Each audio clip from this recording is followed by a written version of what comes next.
sono Loredana. Io sono Neda e oggi stiamo preparando un piatto tipico dalle nostre parti, Pljukanci, con le salsicce e le costolette. Neda and her friend Loredana live in Neda in the Istrian region of Croatia.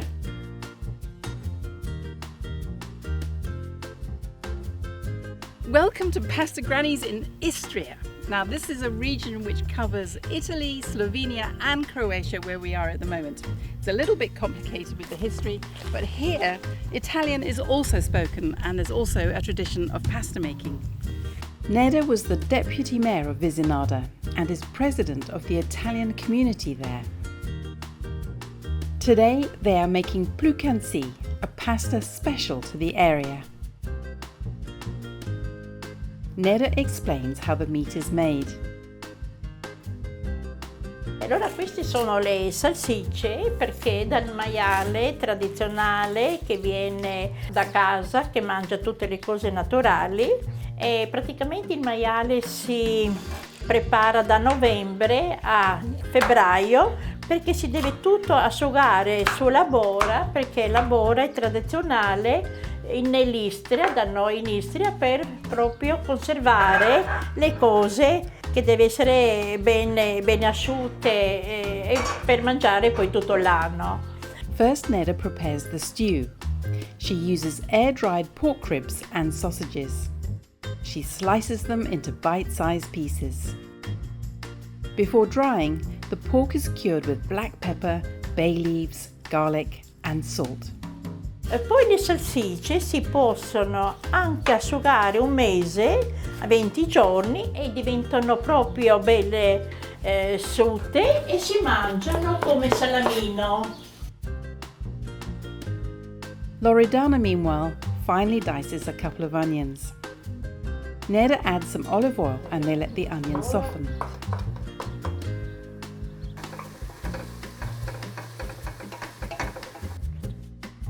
Loredana chops up 3 garlic cloves. Neda uses rosemary stalks because needles are not nice to eat. Sage leaves also go into the stew.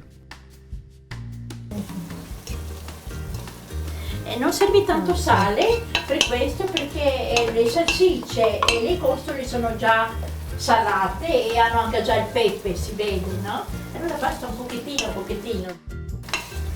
Ecco, magari mettiamo l'aglio. Loredana adds the garlic once the onions have cooked. Neda adds the ribs first because they need longer cooking. She gives them a good stir and lets the pieces cook while we make the pasta.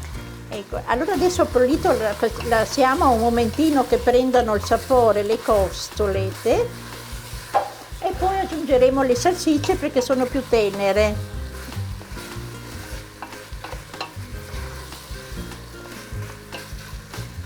Sentite il profumo?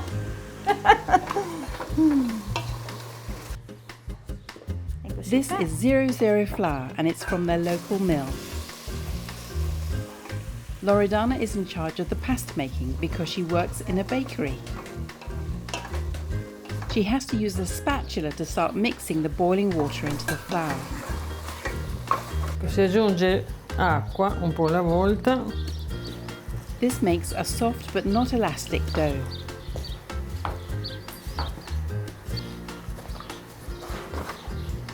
While Loredana brings the dough together, Neda checks on the pork ribs.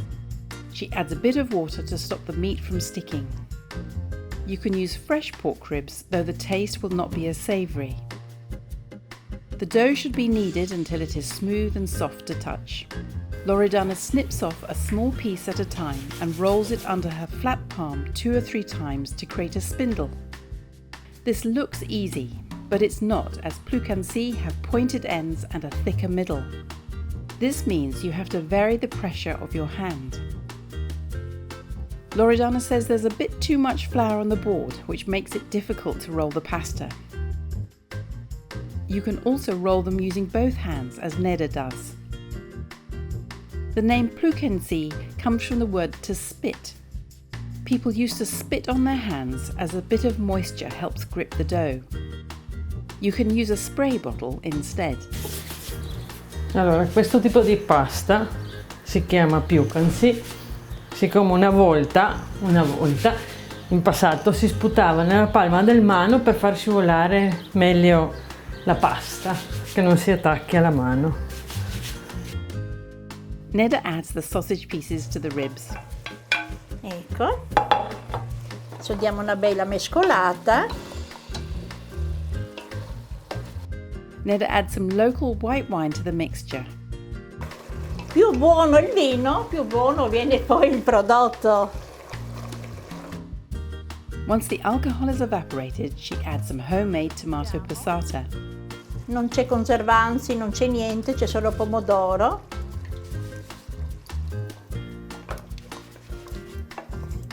She adds enough water to cover the meat and lets the sauce reduce for 15 minutes.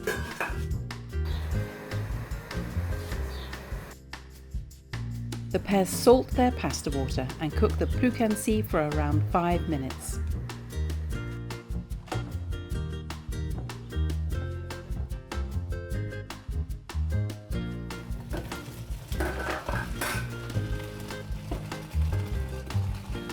Loredana drains them thoroughly.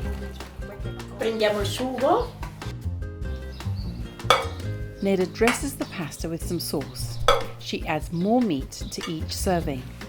Poi prendiamo delle scostoline.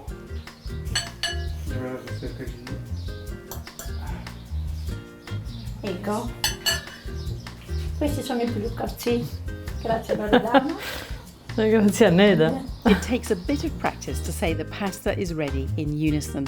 Pljukanci sono pronti da mangiare. Prego a tavola. And then we all sit down to a lovely lunch. Buon appetito!